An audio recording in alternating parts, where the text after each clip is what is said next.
সপ্তাহে একটা দিন ছুটি, আর এই একটা দিন মন ভালো করার জন্য আপনারা ঘুরে আসতে পারেন ধানবাদের ভাটিন্দা ওয়াটারফলসে। সঙ্গে উপরই পাওনা হিসাবে থাকবে বিকালের তোপচাচি লেকের অপূর্ব শোভা এবং সন্ধ্যার চিটাহিদাম রামরাজ মন্দিরের অপরূপ শান্ত পরিবেশ। তাহলে চলুন ভিডিওটা শুরু করা যাক। এই মুহূর্তে আমরা রয়েছি ভাটিন্দা ওয়াটারফলসে। বহু দিন ধরে ইচ্ছা ছিল যে এই ওয়াটারফলসটা এসে এক্সপ্লোর করব আর সেটা আপনাদের সঙ্গে শেয়ার করে নেব, আর আজকে সেইটা হয়েছে। ওয়েদার প্রচণ্ড ভালো, চারিদিকে মেঘলা ওয়েদার, কোনো রকম কোনো বৃষ্টির পরিবেশ নাই, না আছে রোদ না আছে বৃষ্টি, একদম মেঘলা ওয়েদার। আর সেই সঙ্গে রয়েছে এই রকম একটা ওয়াটারফলস। এত সুন্দর একটা ওয়াটারফলস যে ধানবাদের মতো জায়গায় রয়েছে সেটা ইতিমধ্যে সোশ্যাল মিডিয়া দৌলতে সবাই জেনে গেছে, কিন্তু এইরকম একটা ওয়াটারফলস আমাদের ধানবাদ এরিয়াতে বা ঝাড়খণ্ড এরিয়াতে রয়েছে, এটা কিন্তু বহু দিন আমার মনে হয় হিডেন ছিল। যাই হোক, আমি বলে দিই এই ওয়াটারফলসটা অ্যাকচুয়ালি আসছে হচ্ছে কাটারি নদী। কাটারি নদীটা এখানে এইরকম একটা জলপ্রপাতের সৃষ্টি করছে, জলপ্রপাতের সৃষ্টি করে এই নদীটাই এই দিক দিয়ে বয়ে চলে যাচ্ছে হচ্ছে ওই সাইডে, আর ওই দিকে গিয়ে কাটারি নদীটাই দামোদরের সঙ্গে মিশে মানে দামোদর হয়ে চলে যাচ্ছে। অ্যাকচুয়ালি এইখানে কাটারি নদী, এরপরে দামোদরের সঙ্গে একটা সঙ্গম করছে কাটারি নদী আর দামোদর নদী, তারপরে চলে যাচ্ছে হচ্ছে দামোদর হয়ে আমাদের দুর্গাপুরের দিকে বা পশ্চিমবঙ্গে ঢুকে যাচ্ছে। তো সেই কারণে যখন এই সমস্ত এরিয়াতে প্রচণ্ড পরিমাণে বন্যা হয় বা প্রচণ্ড পরিমাণে বৃষ্টি হয়, সেই বৃষ্টির হ্রাস বা সেই বন্যার হ্রাস কিন্তু আমরা আমাদের পশ্চিমবঙ্গেও পাই বা আমাদের দুর্গাপুর ব্যারেজে আমরা পাই। যারা দুর্গাপুরবাসী আমার এই ভিডিওটা দেখছেন তারা কিন্তু জানেন যে আমরা ছোট থেকেই শুনে এসেছি যে ঝাড়খণ্ডের বৃষ্টি হলে দুর্গাপুর ভেসে যায়। তো এই কারণেই ভাসে। এই সমস্ত নদীগুলো কিন্তু সব একসঙ্গে গিয়ে আমাদের দামোদরে মিশছে, পরে সেই দামোদরই দুর্গাপুরের উপর দিয়ে বয়ে যাচ্ছে। আপনারা এই জলপ্রপাতের মজাটা নিন। আপনাদের 6 থেকে 60 ইঞ্চি স্ক্রিনে আমরা এই সম্পূর্ণ জলপ্রপাতটা আপনাদের সঙ্গে শেয়ার করছি। জলপ্রপাতটা কেমন লাগছে দেখতে পুরোটাই শেয়ার করছি। আর এইখানে এই ভাটিন্দা ফলস দেখে এরপরে আমাদের দ্বিতীয় গন্তব্য হবে তোপচাচি লেক। এই রইল আপনাদের সামনে ভাটিন্দা ফলস।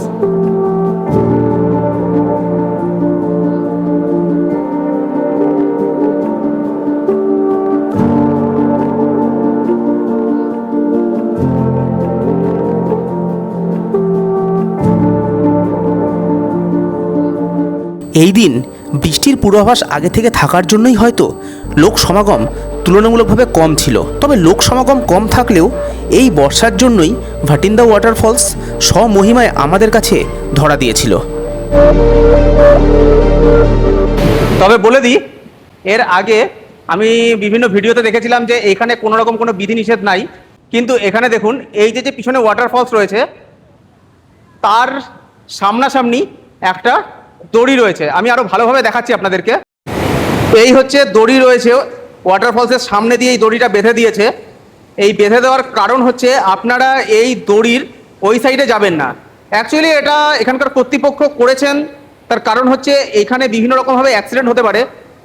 জলের স্রোত আপনারা দেখতেই পাচ্ছেন যে কি পরিমাণে জলের স্রোত রয়েছে, আর এই স্রোতে যদি কেউ একবার পড়ে তাহলে কিন্তু একটা দুর্ঘটনা যখন তখন ঘটতে পারে। তাই এখানে কর্তৃপক্ষ যে কথা বলছে এখানে এই দড়ির ওই পাশে যাবেন না, এটা মেনে চলাটাই বেটার।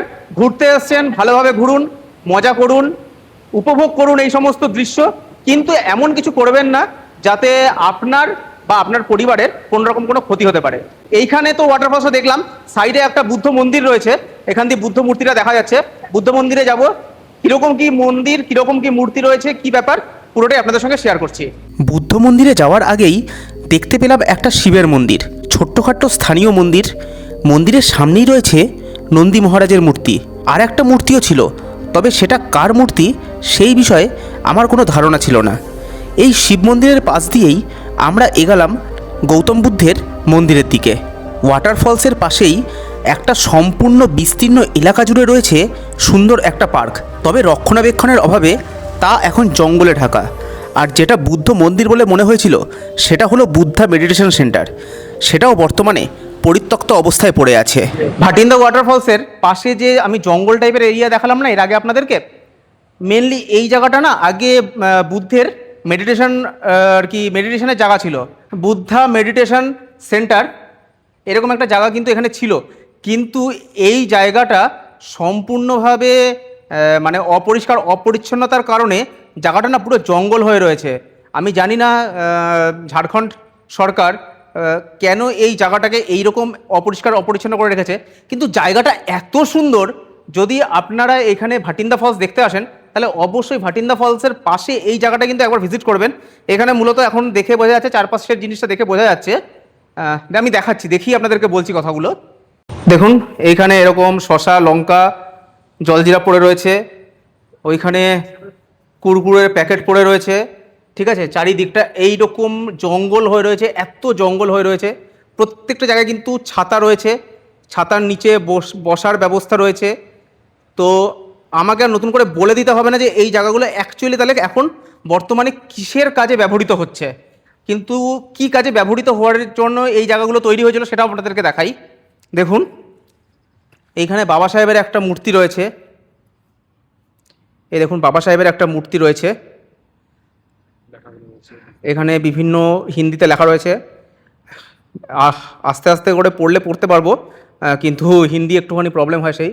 আচ্ছা ওই সাইডে আপনাদেরকে দেখাই, গৌতম বুদ্ধের একটা মূর্তি রয়েছে, বুদ্ধ মেডিটেশন সেন্টার, একটা গৌতম বুদ্ধের মূর্তিও রয়েছে। আমি যেটা ভাটিন্দা ফলসের ওই জায়গা থেকে বলছিলাম না আপনাদেরকে যে গৌতম বুদ্ধের একটা মন্দির রয়েছে, মন্দির না অ্যাকচুয়ালি বুদ্ধের মেডিটেশন সেন্টার রয়েছে।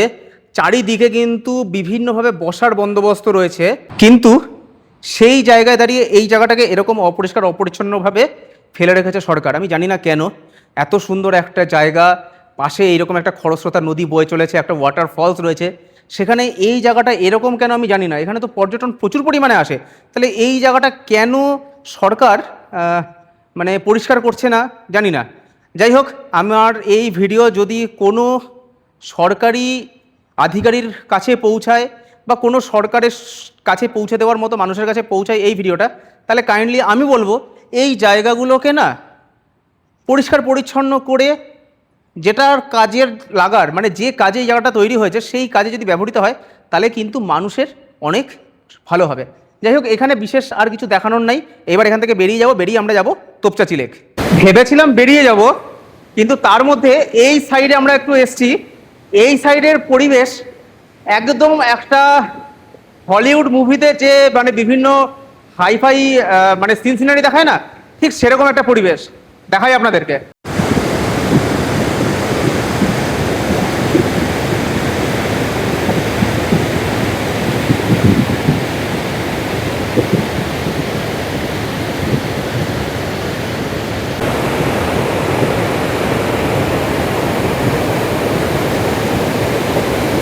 এইখানে জল এইরকম খরস্রোত, একদম মানে সেই লেভেলের জল আসছে, এই পরিমাণে খরস্রোত জল। আর ওইখানে কিন্তু এক ভদ্রলোক, উনি মাছ ধরছেন, জানি না মাছ উঠছে কিনা, উনি কিন্তু মাছ ধরছেন। দেখি একটা খেপ ওঠাচ্ছে, দেখি কোনো মাছ উঠছে কিনা।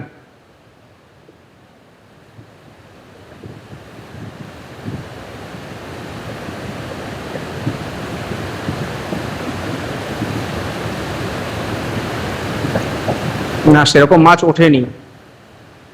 অ্যাকচুয়ালি খরস্রোতা নদীতে না মাছ একটু কমই পাওয়া যায়, সেরকম মাছ ওঠেনি এখানে। ভাটিন্দা ওয়াটারফলস দেখে তোপচাঁচি লেকের দিকে যাওয়ার পথেই চোখে পড়ল কাটারি নদী।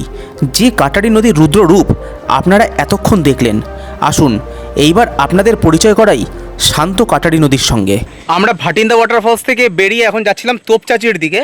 আর সেই মুহূর্তে ভাটিন্দা থেকে তোপচাঁচির দিকে যাওয়ার সময় একটা ব্রিজের উপরে যখন আসলাম তখন দেখতে পেলাম এটা হলো সেই কাটারি নদী, যে নদীটার উপরে ভাটিন্দা ওয়াটারফলস তৈরি হয়েছে। এই হচ্ছে কাটারি নদী। এই নদী এখানে কতটা শান্ত দেখুন, এই নদী এখানে কিন্তু প্রচণ্ড শান্ত, এই রকম শান্ত একটা নদী। আর এই হচ্ছে ব্রিজটা, এই ব্রিজের ওই পারে গেলে এই শান্ত নদী ওই যে দূরে চলে যাচ্ছে, দূরে যে পাথর দেখা যাচ্ছে, আমি একটু জুম করে দেখানোর চেষ্টা করি আপনাদেরকে। এই যে পাথর রাশি দেখা যাচ্ছে, এর পরেই হচ্ছে ভাটিন্দা ওয়াটারফলস। এই শান্ত শিষ্ট নদী ওইখানে গিয়ে ওরকম দুরন্ত হয়ে যাচ্ছে। ভাটিন্দা ওয়াটারফলস তো আপনাদেরকে সবাই দেখিয়েছে, বিভিন্ন ইউটিউব চ্যানেলে আপনারা ভাটিন্দা ওয়াটারফলস দেখেছেন, অনেক বড় বড় ক্রিয়েটার আপনাকে ভাটিন্দা ওয়াটারফলসের ভিডিও দেখিয়েছে, হয়তো আমার থেকে অনেক ভালো উপস্থাপন আপনাদের সামনে করেছে তারা। কিন্তু এই যে কাটারি নদী, যে কাটারি নদী পরবর্তীতে ভাটিন্দা ওয়াটারফলস হয়েছে, সেই কাটারি নদী আপনাদেরকে কজন দেখিয়েছে আমি জানি না, মেবি হয়তো দেখিয়েছে, বাট আমি আজকে দেখলাম, আমি সেটা আপনাদের সঙ্গে শেয়ার করার চেষ্টা করলাম। কাটারি নদী দেখালাম, ভাটিন্দা ওয়াটারফলসও দেখালাম, এবার যাবো আমরা তোপচাচি। তোপচাচি লেকে যখন এসে পৌঁছালাম আমরা, তখন ঘড়ির কাঁটায় বাজে প্রায় 5:30। আসুন এইবার আমরা আপনাদের সামনে তুলে ধরব বিকেলের তোপচাচি লেকের সুন্দর শোভা। ভাটিন্দা ফলস থেকে প্রায় 32 কিলোমিটার জার্নি করে আমরা এই মুহূর্তে এসে পৌঁছালাম তোপচাচি লেক। এর মধ্যে দুখানা ইনফরমেশন আপনাদেরকে দিয়ে রাখি। আপনারা যদি বাই কার মানে নিজেদের কার নিয়ে আসেন, তাহলে কিন্তু ভাটিন্দা ফলসে আপনাদের কাছ থেকে কার পার্কিংয়ের জন্য নেবে হচ্ছে 50 টাকা, তোপচাচি লেকে নেবে হচ্ছে 100 টাকা। আর যদি আপনারা বাই অটো বা টোটোতে করে আসেন, সেক্ষেত্রে অটোওয়ালার সঙ্গে আপনারা কথা বলে নেবেন যে পার্কিংয়ের মানে টাকা কি কে দেবে, আপনারা দেবেন না তারা দেবে। আমি অ্যাকচুয়ালি কোনো অটো বা টোটোর সঙ্গে কথা বলিনি, কিন্তু আমি এর আগে বিভিন্ন ভিডিওতে দেখেছিলাম যে অটোতে নেয় হচ্ছে এই 3টে জায়গা, ভাটিন্দা ফলস, তোপচাচি লেক আর হচ্ছে রাম মন্দির। এই 3টে জায়গা একসঙ্গে নেয় হচ্ছে 1500 টাকা, আর কারে নেয় হচ্ছে 3000 টাকা। তো যে ডিস্টেন্স মোটামুটি কভার করছি আমরা, তাতে আমার মনে হয়েছে এই যে টাকাটা ওনারা নিচ্ছে এটা কিন্তু ঠিক আছে। তারপরেও আপনারা একটু আধটু বার্গেনিং করে নিতে পারেন। বিস্তীর্ণ পরেশনাথ পাহাড়ের পাদদেশে তৈরি হয়েছে একটি হ্রদ, যা তোপচাচি লেক নামে পরিচিত। এই হ্রদের সৌন্দর্য আরও বেশি করে বাড়িয়ে দিচ্ছে হ্রদের জলে পড়া পাহাড়ের প্রতিচ্ছবি। বিকালে এই হ্রদের পাশে খানিকক্ষণ বসলেই আপনার সারাদিনের ক্লান্তি এক নিমেষে উধাও হয়ে যাবে। তোপচাচি লেকের একটা সুন্দর দৃশ্য তো আমরাও দেখলাম, আপনাদেরকেও দেখালাম। আচ্ছা, এইবারে যেটা আপনাদেরকে বলার সেটা হচ্ছে, এইখান থেকে কিন্তু আমরা পরেশনাথ পাহাড়টাকেও স্পষ্ট দেখতে পাচ্ছি। দেখাই আপনাদেরকে, ওই দূরে যে পাহাড়টা দেখা যাচ্ছে ওটা হচ্ছে পরেশনাথ পাহাড়, আর এইগুলো নিশ্চয়ই ওই পরেশনাথ পাহাড়েরই শ্রেণীগুলো। এই সম্পূর্ণটা হচ্ছে কিন্তু পরেশনাথ পাহাড়। এইখান থেকে পরেশনাথ পাহাড়, আর পরেশনাথ পাহাড়ে এই মুহূর্তে সূর্য অস্তাচলে, আর সেই কারণে পরেশনাথ পাহাড়ের যে শোভাটা সেটা আরও বেশি সুন্দর লাগছে। আর দেখুন পরেশনাথ পাহাড়ের উপরে একদম মেঘ পড়ে রয়েছে, মানে ওই জায়গাটা কিন্তু এই মুহূর্তে বৃষ্টি হচ্ছে। এই হচ্ছে পরেশনাথ পাহাড়। যারা পরেশনাথ পাহাড়ের ভিডিও দেখতে চাইছেন, তারা এই ভিডিওর কমেন্ট সেকশনে একটা কমেন্ট করতে পারেন, তাহলে এর পরবর্তী ট্রিপ আমরা পরেশনাথে করার একটা পরিকল্পনা নেব। সবথেকে যেটা ভালো লাগছে সেটা হচ্ছে এই মুহূর্তে সূর্য কিন্তু অস্তাচলে, আর এই পুরো লেকের উপর কিন্তু পুরো পাহাড়ের একটা সুন্দর প্রতিচ্ছবি ফুটে উঠেছে, যেটা এই লেকটাকে আরও দৃষ্টিমধুর করে তুলেছে। আমরা এই যে রাস্তা, এই রাস্তা ধরে কিন্তু সোজা একদম ওই অবধি যাওয়া যায়। আমরা এই রাস্তা ধরে যাব, গাড়ি নিয়েই যাব, আর সেই দৃশ্য আপনাদের সঙ্গে শেয়ার করব। আমরা এই মুহূর্তে তোপচাচি লেকের একটা সাইডে রয়েছি, আর এই সাইড থেকে একটা অন্যরকম দৃশ্য কিন্তু আমাদের চোখের সামনে ভেসে উঠছে। দৃশ্যটা হচ্ছে এরকম, একটা দিক সম্পূর্ণ সবুজে মোড়া, সম্পূর্ণ ঘন জঙ্গলে ভরা, আর একটা দিক রয়েছে সম্পূর্ণ জলাশয়। দেখুন এই যে জায়গাটা না, এই জায়গাটা এই বর্ষাকালে একদম আমরা পড়ন্ত বেলায় রয়েছি। এই পড়ন্ত বেলায় এই জায়গাটা এত সুন্দর হয়ে রয়েছে, চোখ সরাতে ইচ্ছা করছে না। আমার অন্তত চোখ সরাতে ইচ্ছা করছে না। আমি জানি না আপনাদের কার কীরকম লাগছে এই জায়গাটা। দেখুন এই রকম সবুজ আমি বহু দিন দেখিনি।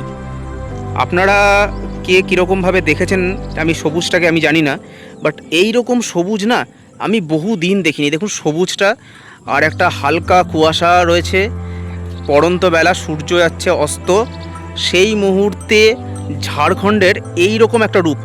আর ওই দূরে দেখা যাচ্ছে একটা পাহাড়। এই পাহাড়টা অ্যাকচুয়ালি কী পাহাড় আমি বলতে পারছি না, এই পাহাড়ের নাম আমি জানি না।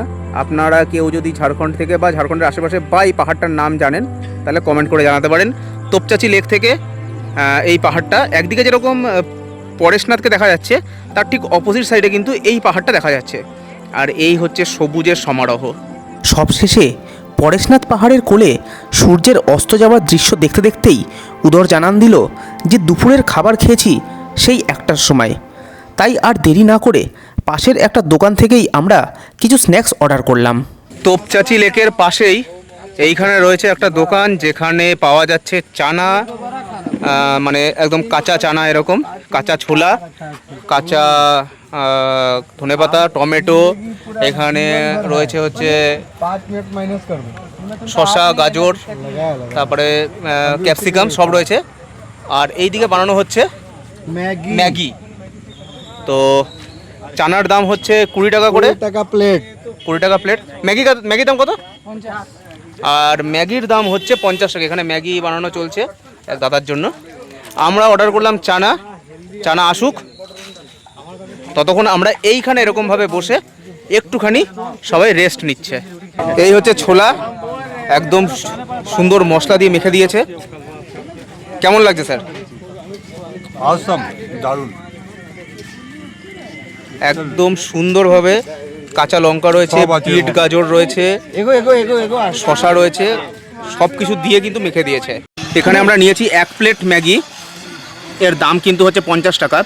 ম্যাগির মধ্যে দেখুন এত কিছু দিয়ে দিয়েছে, পেঁয়াজ দিয়েছে, গাজর দিয়েছে, তারপরে ধনেপাতা দিয়েছে, টমেটো দিয়েছে, সব কিছু দিয়ে দিয়েছে। তো যার জন্য সত্যি কথা ম্যাগির যে টেস্ট, সেই টেস্ট কিন্তু আর নাই। मैगी का नाम पे खिचड़ी खिला दिया। এখন ম্যাগির যে টেস্ট, সেই টেস্ট তো আছেই, বাট ওই পেঁয়াজ টেয়াজ দিয়ে আমরা তো খাই না সাধারণত, সেই কারণে। তো আপনারা যদি এখানে আসেন, যদি ম্যাগি কেউ বানাতে চান, তাহলে এখানে দাদাদেরকে বলবেন যে এত পেঁয়াজ টেয়াজ না দিতে, জাস্ট ম্যাগিটাকে বানিয়ে দিতে, এনারা সেইভাবেই বানিয়ে দেবে। এমনিতে কিন্তু ম্যাগির টেস্ট যে নাই সেরকম না, ম্যাগির যে টেস্ট, সেই টেস্ট কিন্তু আছেই, ওনারা সেইভাবেই ম্যাগি বানাচ্ছেন। তা আপনাদের যদি মনে হয় যে এগুলো দিয়ে খাবেন না, আপনারা আগে থেকে বলবেন, আমরা বুঝতে পারিনি, আমরা যদি বলতাম ওনারা সেইভাবেই বানিয়ে দিতেন। তো আমার সেই কারণে এই ভিডিওগুলো করা, যে আপনারা যাতে আমি যে ভুলগুলো করছি সেই ভুলগুলো না আপনারা না করেন। আপনারা এসে ওনাদেরকে বলবেন যে এইগুলো না দিয়ে শুধু ম্যাগি বানিয়ে দিতে, ওনারা সেইভাবেই বানিয়ে দেবে। তাহলে আর আপনাদের যদি মনে হয় যে না এই পেঁয়াজ টিয়াজ দিয়ে খেতে আপনাদের ভালো লাগবে, তাহলে সেটাও আপনারা করতে পারেন, বাট ম্যাগির টেস্ট রয়েছে। তোপচাচি লেক থেকে বেরিয়ে আমরা যখন চিটাইদাম রামরাজ মন্দিরে পৌঁছালাম, তখন ঘড়ির কাঁটায় সময় বলছে সন্ধ্যা 7:40। ঘড়ির কাঁটায় সময় বলছে 7:40 সন্ধ্যা। আর এই মুহূর্তে এসে আমরা পৌঁছালাম আমাদের অন্তিম ডেস্টিনেশন রাম মন্দিরে। রাম মন্দিরটা এতক্ষণ লাইন ছিল না, আমরা ঢুকলাম আর রাম মন্দিরে লাইনটা আসলো। এত সুন্দর লাগছে লাইটিংটা, জাস্ট ওয়াও লাগছে লাইটিংটা। আর মন্দিরটাও না খুব সুন্দরভাবে ডেকোরেটেড রয়েছে, সাদা পাথরের, মানে সাদা পাথর দিয়ে তৈরি সম্পূর্ণ মন্দিরটা। আর আপনাদেরকে দেখাই, এইখানে না এরকম জল রয়েছে, এই জল মানে প্রবেশ পথে এরকম জল রয়েছে, এই জলে কিন্তু আপনাকে পা ধুয়ে তারপরে মন্দিরে প্রবেশ করতে হবে। আর এই দেখুন জলটা আসছে কত সুন্দর, এইরকম জায়গা দিয়ে এরকমভাবে জলটা আসছে, এইখান থেকে কিন্তু আপনাকে পা ধুয়ে মন্দিরে প্রবেশ করতে হবে। আর মন্দিরের প্রবেশদ্বারটা আপনাদেরকে একটুখানি দেখাই, এই হলো মন্দিরের প্রবেশদ্বার, খুব সুন্দরভাবে কিন্তু সাজানো।